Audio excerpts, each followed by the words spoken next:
Assalamualaikum warahmatullahi wabarakatuh. Halo guys, kembali lagi bersama saya Bobby Herien.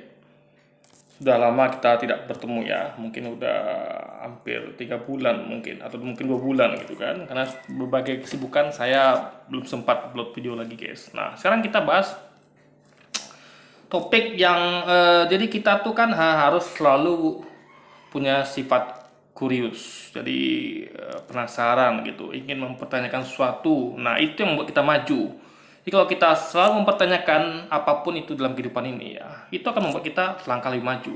Karena kita dengan begitu kita akan selalu mencari tahu kenapa begini, kenapa begitu gitu kan. Itu akan menambah pengetahuan yang tentu akan menambah wawasan kita juga. Nah, yang kita pengen bahas di video ini adalah kenapa umumnya para mualaf itu imannya lebih kuat dibanding seorang muslim yang lahir dari kecil, ya kan?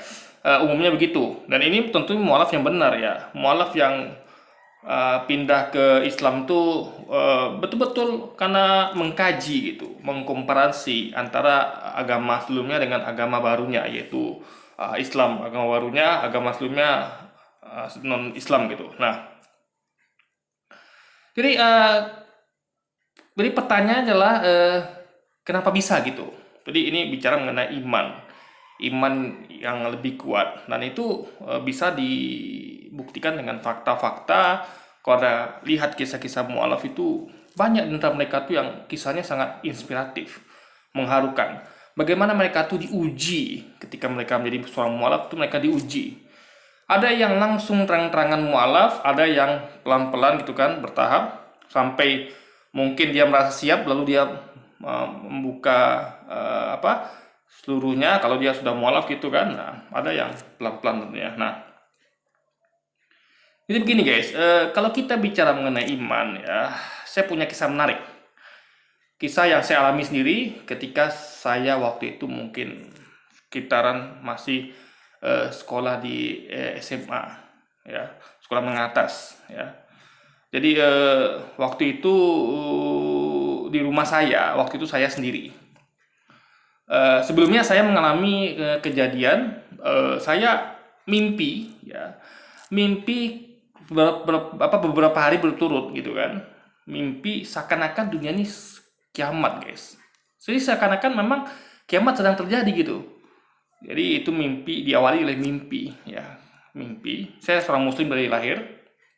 Ini saya mimpi berapa hari berturut itu seakan-akan memang terjadi kiamat, sedang terjadi kiamat. Nah, lalu setelah itu ya, ketika saya tidur, jadi saya tidur tuh selalu di rumah ya, rumah saya tuh di bagian belakang. Jadi rumahnya waktu itu kami kan masih tinggal di rumah dinas. Jadi papa saya seorang polisi, jadi kami masih tinggal di rumah dinas. Itu belum ada kamar guys.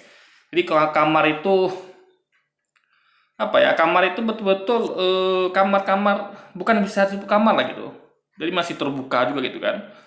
Paling disekat-sekat dengan lemari gitu. Lemari yang intinya adalah saya waktu itu sendiri ya, mimpi itu sering saya sendiri, di rumah tidak ada orang gitu kan.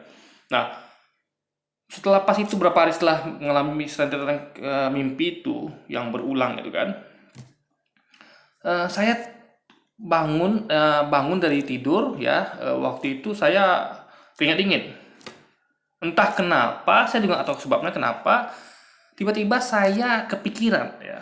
Eh, eh, apa? eh, saya tahu ada teman-teman saya, yaitu atau orang lain itu yang menuhankan selain Allah. Nah, itu saya tahu gitu kan, sebagai seorang muslim tentu saya tahu. Ada orang-orang lain yang menuhankan selain Allah, ada yang macam-macam lah Tuhannya. Tapi teman saya itu, ada teman saya yang tentu yang kebanyakan teman saya adalah teman-teman saya adalah kebanyakan orang Kristiani gitu kan. Dan teman bermain saya juga waktu itu ada beberapa yang Kristiani. Nah, itu saya sempat terpikir ya, sambil keringat dingin bercucuran, jangan-jangan karena mereka kan menuhankan yang namanya Yesus gitu kan. Nah, waktu itu saya berpikir, jangan-jangan Yesus itu Tuhan gitu. Nah, karena kalau benar beliau itu Tuhan, ya kan? Saya nggak tahu kenapa terpikir seperti itu aja gitu kan. Saya nggak pernah mengkaji apapun tentang Yesus, saya nggak tahu. Saya nggak tahu siapa beliau gitu. Saya hanya tahu beliau tuh, Yesus itu adalah seorang yang dituhankan oleh teman-teman saya umat Kristiani gitu kan. Saya nggak tahu, selain hal itu saya nggak tahu gitu. Bahwa sebenarnya dia itu kan Nabi Isa. Itu saya baru tahu belakangan setelah saya mengkaji. Tapi sebelum itu, karena saya belum pernah mengkaji apapun tentang itu, betul-betul blank sama sekali. Saya tahunya itu adalah orang dan dituhankan oleh teman-teman saya dari umat Kristiani gitu. Nah, tak kenapa terlintas di benak saya sambil keringat dingin bercucuran, jangan-jangan Yesus itu Tuhan gitu, beneran Tuhan. Dan Tuhan yang saya sembah selama ini salah gitu kan.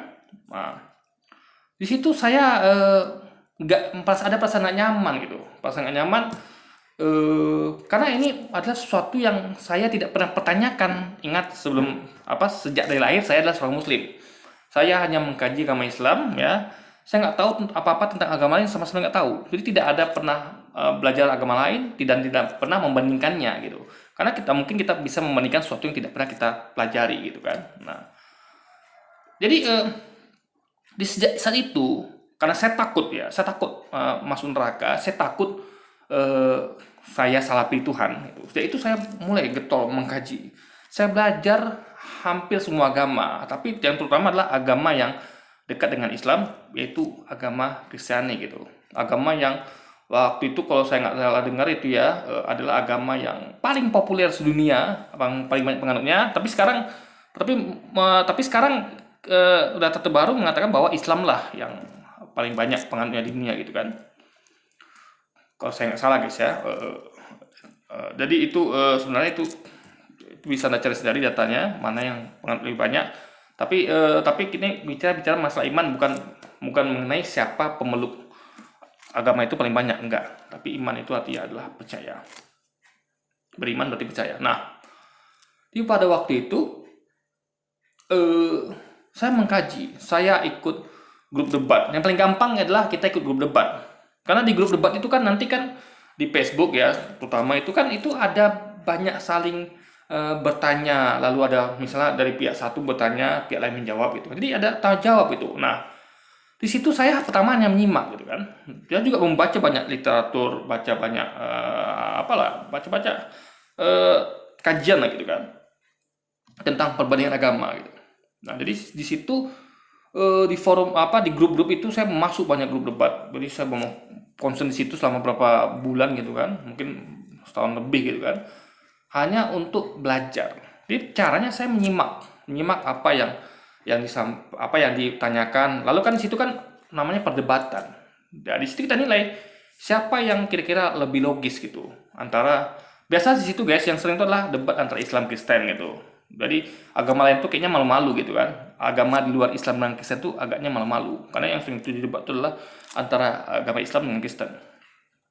Jadi di situ saya nyimak dan saya perhatikan, karena kan kita debat itu kan pakai dalil, pakai logika. Jadi kenapa bisa begini? Dalilnya begini gitu kan. Jadi dalil rujukan itu adalah, kalau Islam itu adalah Quran dan hadis. Kalau di Kristiani tentu Alkitab. Jadi itu sumbernya. Jadi kita cek dari sampaikan dia betul nggak? Dia misal sebutkan bunyi ayatnya atau nomor ayatnya, nama ayatnya gitu kan. Kita cek betul-betul. Kita ada referensi di internet tuh gampang. Anda bisa ketik Alkitab paralel atau Quran apalah gitu kan. Di situ jelas. Jadi kita kita betul-betul, jadi modalnya hanyalah pemahaman bahasa Indonesia yang baik dan benar gitu. Jadi misalnya ada ayat di kita baca, kita hanya memahami, kita perlu pemahaman bahasa Indonesia yang baik dan benar gitu kan. Apa maksud dari ayat ini, dan dilihat dari satu perikop lengkap. Ini merujukannya kemana, sambungannya kemana, maksud itu ini hubungannya kemana gitu kan. Make sense nggak dengan satu perikop itu gitu. Jadi nggak sembarangan gitu. Jadi bukan hanya kita lihat kata per kata, ayat per ayat, tapi juga dihubungkan dengan perikopnya gitu. Jadi dipahami dengan memahami dengan menggunakan bahasa Indonesia yang benar. Nah, di situ saya awalnya nyimak gitu. Tapi setelah saya sedikit punya pengetahuan, saya ikut debat gitu kan. Saya ikut debat, jadi menyimak dan ikut berdebat itu akan menambah pengetahuan kita. Kenapa? Karena kita akan tertantang untuk mencari tahu, karena kita diajukan pertanyaan gitu. Jadi kalau awalnya kita hanya menyimak kan, kita mungkin nggak terlalu ingin apa ya, berusaha lebih keras untuk mencari jawabannya. Tapi karena kita ikut langsung debat, karena bertahap kan, nggak mungkin kita langsung berdebat karena kita belum punya ilmu. Setelah kita punya ilmu, kita tentu ikut berdebat di situ, kan? Sambil kita eh, belajar terus itu. Nah, jadi itu membuat kita semangat untuk mengkaji dan mencari apa namanya, banyak membaca ya kan, memahami dan mengkaji gitu. Nah, jadi di situ saya temukan ternyata apa yang saya baca di Alkitab ya, di situ isinya adalah Perjanjian Lama dan Perjanjian Baru, itu memperkuat Al-Quran dan hadis yang selama ini saya yakini gitu. Jadi di situ kan tentu namanya dialog antar agama itu kan membandingkan antara agama satu dengan agama lain. Jadi dibandingkan berdasarkan dalil-dalilnya dan tingkat dari kologisannya. Nah, setelah mengalami itu semua, disitulah saya merasa sesuatu yang baru di dalam diri saya. Jadi dahulu itu sebelum saya mimpi begitu ya, saya juga pernah ada seorang om ya, saya sebutnya om gitu, namanya Om Aprizal. Saya masih ingat namanya guys. Itu adalah teman papa saya gitu kan. Waktu itu beliau adalah seorang intel ya. Nah, jadi beliau pernah berkata kepada saya, Bob, kamu ini beragama hanya ikut-ikutan orang tua, ikut-ikutan leluhur gitu, nenek moyang. Waktu saya belum ngerti apa yang dimaksud oleh beliau gitu. Saya waktu itu merasa saya sangat beriman guys, saya sangat percaya dengan agama Islam gitu. Saya sangat percaya. Jadi saya tuh Islam itu bukan hanya ikut-ikutan. Oke lah, memang dari lahir saya Muslim, tapi saya yakin dengan agama ini gitu. Jadi ikut-ikutan ada benarnya, tapi saya kurang setuju karena saya belajar Islam. Maksudnya Islam ikutan itu yang menurut saya kira dia bermaksud mengatakan bahwa saya itu hanya Islamnya nggak tahu apa-apa tentang Islam, tapi ikut-ikutan aja gitu. Padahal bukan itu maksudnya. Nah, maksudnya ikut-ikutan itu adalah kita tidak belajar agama lain gitu. Jadi ibaratnya, misalnya gini, ada orang yang misalnya ada tren baju fashion gitu kan, baju terbaru tahun ini. Nah, ada orang yang hanya ikut-ikutan pakai dan ada tiga macam orang ya. Orang yang pertama ikut-ikutan, dia membeli baju itu dan memakai tren baju terbaru itu, pakaian terbaru itu, fashion terbaru itu.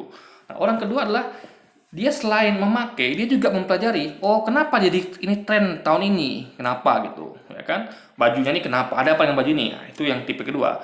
Tipe ketiga adalah tipe yang membandingkan juga, dia memakai, dia juga tahu seluk-beluk fashion itu, dia tahu perbandingan dengan fashion lain. Oh kenapa fashion tahun lalu nggak laku lagi? Kenapa misalnya orang memilih fashion ini dibandingkan fashion yang ini gitu? Misalkan tentu orang sebelum ada fashion itu atau apapun itu diikuti itu kan tentu ada pembandingnya gitu guys, sesuatu yang dikalahkan oleh produk itu. Kenapa dia bisa jadi trendsetter waktu ini gitu kan? Nah, jadi waktu itu saya mengerti, oh ternyata saya waktu itu adalah orang yang menjadi orang yang tipe kedua, itu hanya orang yang tahu fashion dan mempelajari tentang fashion itu tanpa membandingkan dengan fashion lain gitu. Saya hanya tahu, oh fashion ini adalah trendsetter tahun ini, lalu saya ikuti, saya pakai, saya tahunya karena ini bagus, misalnya dia penampilannya tuh cocok dengan gaya ini gitu kan. Nah, tapi saya tidak tahu kenapa nih menjadi trendsetter dibandingkan dan kenapa yang lain itu tidak gitu.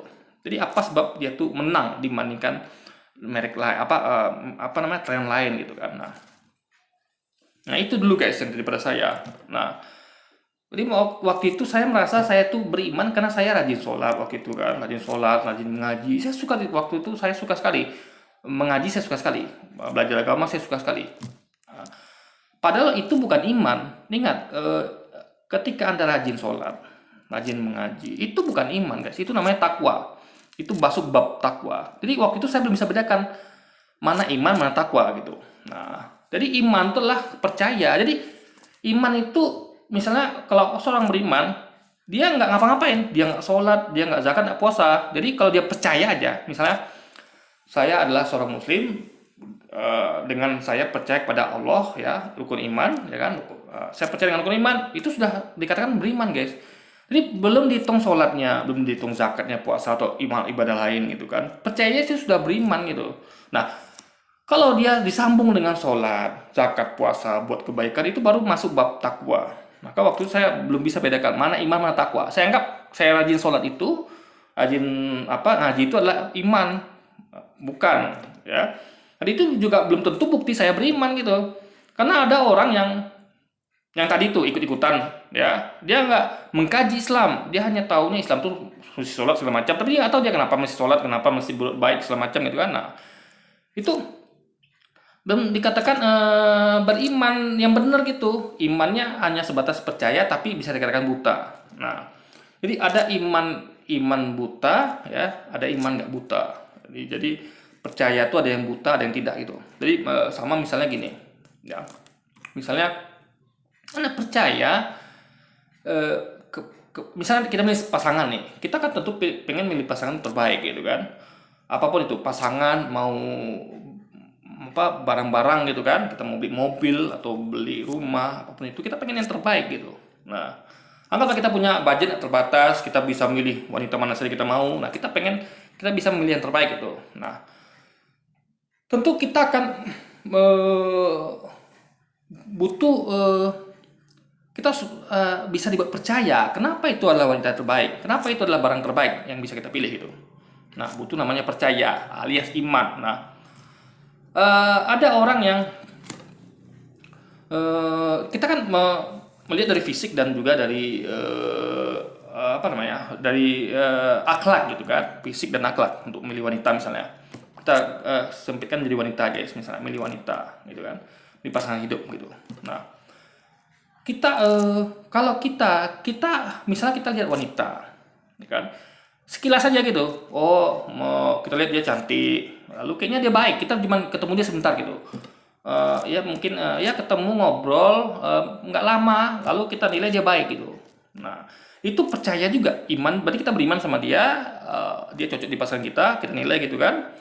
Tapi itu masih iman buta, percaya buta. Nah, kalau kita mau tingkatkan menjadi iman yang benar, iman dalam artian iman yang tingkatan kedua ya, iman yang enggak sekedar iman buta atau percaya buta, adalah kita menyelidiki dia gitu. Setelah kita ngobrol sebentar, kita selidiki, kita mungkin harus bergaul lebih lama dengan dia. Tentu bergaulnya dengan cara-cara yang syar'i, ya, tidak berdua-duaan yang bukan murim dan segala macamnya gitu kan. Berteman dengan baik gitu. Nah, kita juga bertanya kepada orang-orang sekitarnya, kepada orang-orang yang kenal dia gitu kan. Seperti apa sih wanita ini gitu. Jangan-jangan cantiknya itu hanya pas waktu itu karena dia pakai makeup segala macam gitu kan. Jangan-jangan di rumah dia tanpa makeup gimana penampilannya gitu. Atau mungkin baiknya depan kita aja gitu. Kita nggak tahu di belakang kita gimana dia kan. Yang tahu kesaran dia kan adalah orang terdekatnya. Kita kan cuma ketemu sebentar dan bukan di rumah dia gitu. Bukan dalam kesaran dia. Nah, itu baru kalau kita setelah kita melakukan itu semua, observasi ya, pengamatan, itu kita bisa dikatakan bahwa iman, kepercayaan kita kepada dia itu akan akan tinggi, bukan hanya sekedar percaya buta, tapi sudah hasil dari observasi gitu kan, mengetahui lah realnya dia seperti ini gitu dari hasil pengamatan. Sama kayak agama tadi, kita itu bukan melihat sekilas gitu. Anda tahu Islam hanya sekilas, enggak. Tapi Anda betul-betul mempelajari Islam itu seperti apa. Kenapa harus sholat? Kenapa harus zakat? Kenapa harus puasa? Kenapa harus berbaik gitu kan? Nah, itu harus dipelajari. Full belajar tentang Islam, full belajar tentang wanita tersebut gitu. Itu baru imannya bukan lagi dikatakan sebagai iman atau percaya buta, tapi sudah iman yang baik, cukup baik gitu. Nah, ada yang ketiga adalah percaya yang sepenuhnya. Jadi percaya yang betul-betul tingkatan tertinggi, iman tertinggi gitu, ya kan? Iman tertinggi. Nah, itu dilakukan dengan cara ya tadi, kita bukan hanya sekedar tahu betul-betul detail tentang dia, tentang wanita tersebut atau tentang agama tersebut, tapi kita juga membandingkannya, komparasi dengan agama lain atau dengan wanita lain. Jadi, kalau kita mau mencari wanita terbaik, ya, itu kita harus mengetahui siapa dia sepenuhnya ya, betul-betul detail, dan kita bandingkan dengan wanita lainnya gitu. Jadi kita juga ada pembandingan, karena jangan-jangan ada wanita yang lebih baik dari dia gitu. Jadi dia bukan lagi wanita terbaik. Jadi waktu kita tahu dia gimana baiknya, rupanya ada yang lebih lagi.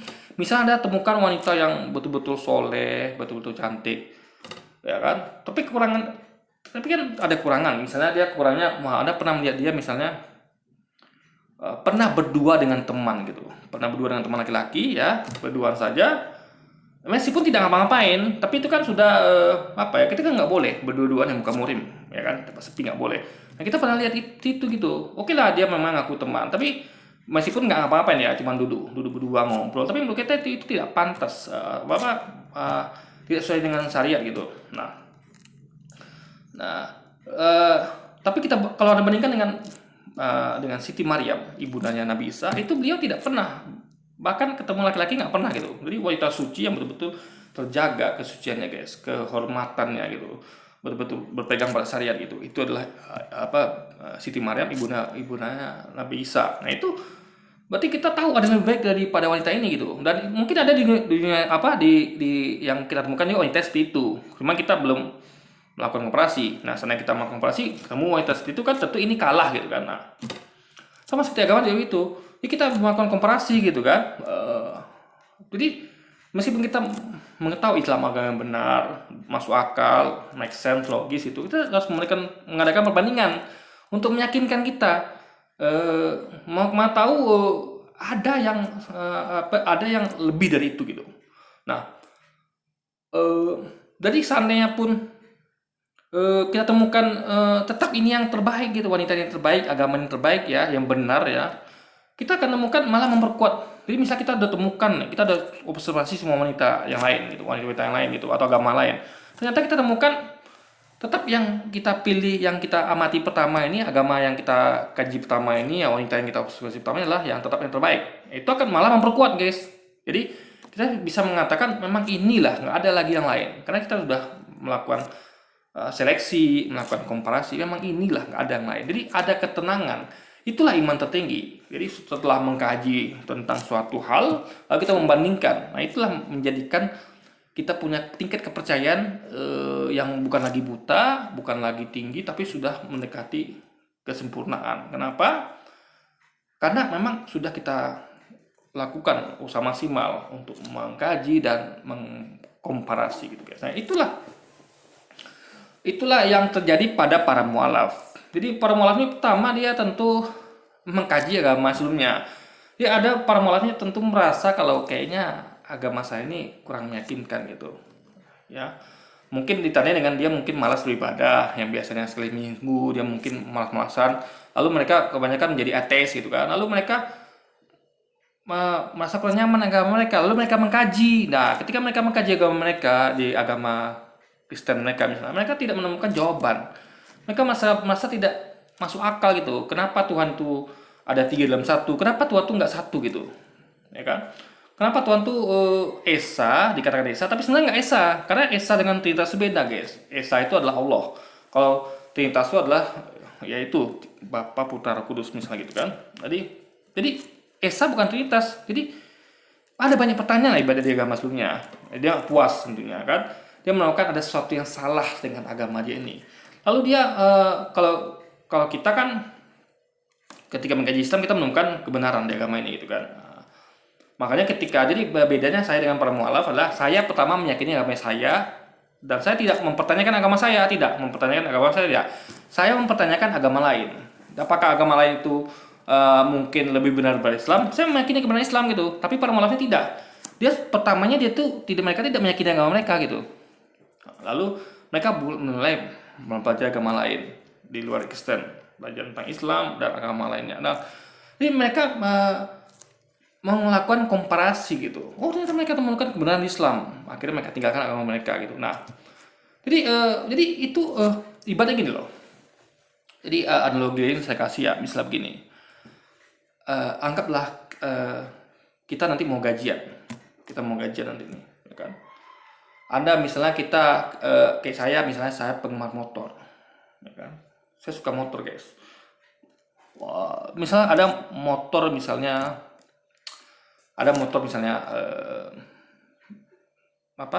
Suzuki GSX 25R misalnya kan, motor Suzuki kalau Anda tahu motor sport ya. Lalu ada misalnya Yamaha R25, lalu Kawasaki Ninja 25 RR ya, satu lagi itu Honda CBR 250. 4 motorsport yang kita bandingkan misalnya.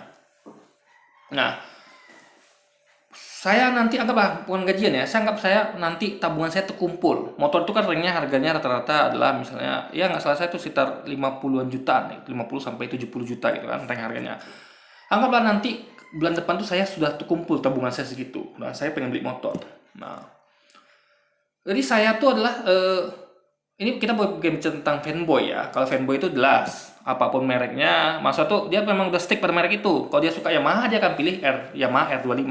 Kalau dia memang fanboynya Honda dia akan milih Honda CBR 250. Nah, kalau orang yang betul-betul netral, dia pengen cari motor yang terbaik antara 4 itu, ya kan? Tentu dia akan melakukan komparasi. Atau para media itu menentukan motor terbaik tahun ini kan melakukan komparasi. Jadi nggak mungkin dia hanya meneliti satu motor saja gitu kan. Nah, apa yang saya lakukan?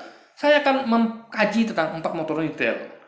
Pertama saya akan mengkaji motor, anggaplah apapun itu, mau CBR duluan, lalu sambung motor lainnya. Intinya saya mengkaji satu persatu gitu. Nah, jadi kalau cuma satu, anggaplah Anda mengkaji cuman misalnya Yamaha R25 gitu kan. Anda temukan motornya keren, suaranya bagus, motornya kencang, bodi yang Anda suka, tapi Anda belum mengkaji motor lainnya. Jadi nanti ketika Anda mau beli itu Anda keraguan, nanti bakal timbul keraguan. Benar nggak motor ini yang terbaik, motor yang paling saya suka gitu. Jangan-jangan ada motor lain yang saya lebih suka gitu kan. Nah, kita tidak melakukan komparasi, kita buta tentang motor lainnya. Nah, tapi kalau saya sudah mengkaji keempatnya, saya sudah datang ke showroom ini, saya sudah baca semua artikelnya tentang itu, pengetahuan saya sudah detail tentang keempatnya. Ketika uang saya cukup nanti, saya akan dengan yakin sekali membeli motor itu. Pergi ke dealer untuk membeli satu motor itu yang sudah saya kaji dan komparasi.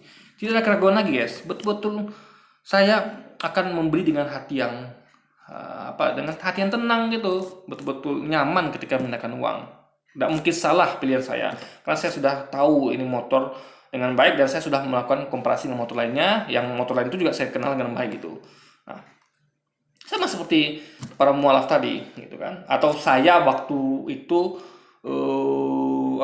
mengkaji itu guys. Jadi kita akan mengetahui ini iman yang mendekati sempurna. Karena kita sudah, jadi syaratnya adalah kita harus mengerti betul apa yang kita selami ya dalam hal ini agama, dan kita mengkomparasi dengan agama lain.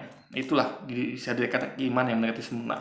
Nah, jadi biar Anda nggak bingung ya, ini sebenarnya apa bedanya dengan takwa gitu. Nah, takwa ini adalah diartikan adalah melakukan segala perintah Allah dan menjauhi larangannya. Nah, takwa ini ya berhubungan dengan iman tapi bukan iman gitu. Jadi gini, takwanya karena takwanya adalah melakukan segala perintah Allah dan menjauhi segala larangannya. Jadi tanpa iman pun orang bisa bertakwa, ya kan? Tanpa iman orang bisa bertakwa. Bukan tanpa iman ya, lebih tepatnya iman buta aja orang bisa bertakwa. Misalnya kayak waktu saya masih belum mengkaji, waktu masih kecil kan saya belum paham kali tentang Islam. Saya hanya tahu aja, tahu guys, bukan berarti paham ya. Saya tahu nabinya tuh Nabi Muhammad, saya tahu Tuhannya Allah gitu kan. Saya tahu sholat di masjid, saya tahu itu aja. Belum paham kenapa Nabi Muhammad, siapa beliau, saya belum paham. Jadi hanya tahu aja. Nah, tapi saya sholat waktu itu, saya semangat juga sholat waktu kecil itu kan. Nah, itu bisa. Jadi kenapa saya melakukan sholat? Karena saya percaya ini agama benar gitu. Yang saya lakukan ini benar. Kenapa? Karena mungkin melihat orang tua saya, kakek nenek semuanya kan muslim. Karena mungkin mereka salah dalam pikiran kita sebagai anak kan waktu itu gitu. Orang tua kita adalah yang paling benar gitu kan. Jadi yang melakukan orang kita itu nggak mungkin salah gitu. Pikiran anak-anak. Jadi iman masih buta gitu. Karena saya belum kaji tentang Islam gitu kan, masih kecil gitu kan, belum kaji tentang Islam. Nah itu walaupun iman masih buta pun kita tetap bisa bertakwa. Jadi takwa itu dipupuk dengan cara kebiasaan, memaksa diri. Jadi bertakwa itu harus memaksa untuk sholat agar menjadi kebiasaan. Jadi memupuk takwa adalah dengan kebiasaan, memaksa diri agar biasa sholat, biasa berbuat baik gitu kan, biasa melakukan hal-hal lain, biasa berpuasa dan sebagainya. Nah, itu berarti iman dan takwa ini adalah sesuatu yang berbeda, tapi takwa membutuhkan iman, minimal iman buta minimal. Nah, jadi semakin tinggi tingkat iman itu tidak akan menentukan orang itu makin takwa, belum tentu ya. Karena takwa ditentukan oleh nanti kita akan bahas lain waktu tentang takwa. Tapi takwa itu secara garis besarnya adalah ditentukan berdasarkan kebiasaan dan paksaan. Kita nggak mungkin bertakwa kalau kita nggak biasa dan tidak dipaksakan gitu. Nah, sama seorang militer tuh nggak mungkin punya jiwa militer kalau dia tidak dipaksakan, nggak punya fisik militer ya. Kalau ahli militer, kalau dia tidak dipaksa untuk bangun pagi, disiplin dalam militer tuh kan, latihan gitu kan, latihan merangkak di bawah kawat dan segala macam, latihan menembak, itu baru dia punya kemampuan militer gitu. Anggaplah itu pakuannya versi militer gitu kan, mengerjakan segala perintah atasan dan meninggalkan perintah larangan atasan. Jadi bakal hasil dari paksaan dan kebiasaan mereka latihan tiap hari. Nah, jadi dia melakukan itu karena dia percaya tentara itu masuk tentara, misalnya dia tahu itu yang terbaik gitu. Tapi dia belum, tapi dengan itu dia cukup percaya kalau tentara itu terbaik, walaupun dia tidak mengkaji tentang profesi lain gitu kan. Nah, sama kita di agama juga tentang agama. Jadi modal takwa adalah cukup memang buta saja. Nah, jadi iman yang lebih tinggi ya dari udah mengkaji Islam misalnya, itu belum tentu membuat seorang jadi takwa, bertakwa, ya kan? Atau bahkan dia sudah melakukan iman sudah hampir sempurna malah, ya kan? Udah mengkaji, udah mengkomparasi, membandingkan, imannya tinggi bener dong, udah sangat tidak bisa susah digoyahkan lah gitu kan? Karena dia udah yakin bener gitu kan, udah melakukan segalanya, belum mengkaji dan mengkomparasi, membandingkan. Belum tentu dia bertakwa. Kenapa? Karena takwa juga berhubungan sama rasa malas tadi. Jadi meskipun orang tuh iman rendah tinggi pun tidak menentukan seorang tuh bertakwa. Karena takwa itu selain butuh pengetahuan ya, butuh iman, juga butuh disiplin, butuh kebiasaan, paksaan. Makanya dari kecil anak tuh kita paksakan ya agar dia tuh rajin sholat, rajin puasa, jadi agar dibiasakan gitu, sehingga dia akan menjadi anak-anak bertakwa. Jadi Anda nggak cukup hanya imannya, nggak cukup. Iman tuh hanya membantu agar dia percaya dengan apa yang dilakukan dia gitu, agar dia beriman melakukan yang dilakukan. Karena orang tidak akan mau melakukan sesuatu kalau dia tidak mengimaninya. Misalnya kalau saya tidak percaya kalau misalnya sapi itulah Tuhan gitu, saya tidak mau menyembah sapi. Tapi kalau saya percaya itu misalnya sapi itu Tuhan, misalnya nih, saya akan mau melakukan menyembahnya gitu kan. Nah, misalnya kayak dalam sholat, saya tahu ritual Islam itu adalah yang wajib itu dilakukan sholat, zakat, puasa misalnya. Kalau saya tidak percaya, saya tidak mau melakukannya. Nah, meskipun saya percaya tinggi pun ya, udah imannya tinggi pun, saya belum tentu mau melakukannya. Saya mau lakukannya ya, mau. Cuman tergantung malas apa tidak gitu, apakah biasa apa tidak, makanya perlu paksaan. Nah, jadi itulah kenapa sebab para mualaf memiliki iman yang tinggi. Jadi terlepas misalnya ada seorang mualaf atau orang yang memiliki iman tinggi ya, belum tentu dia rajin sholat guys, belum tentu rajin apa, ya itu tergantung dari kebiasaannya lagi, paksaan dia atau semangat dia. Jadi mungkin dengan iman yang tinggi itu yang hampir mendekati sempurna, itu membantu seorang itu untuk semangat, ya kan? Karena juga dia tahu dia yang dilakukannya adalah tidak ada keraguan lagi gitu. Dia betul-betul memang meyakini ini memang sholat ini nggak ada lagi deh ibadah lain yang selain sholat ini yang memang menyelamatkan gitu kan. Nah itu kan cukup membantu, tapi tidak yang jadi keutamaan itu adalah untuk jadi orang bertakwa adalah dengan pemaksaan dalam beribadah dan sehingga menjadi kebiasaan gitu guys gitu. Oke.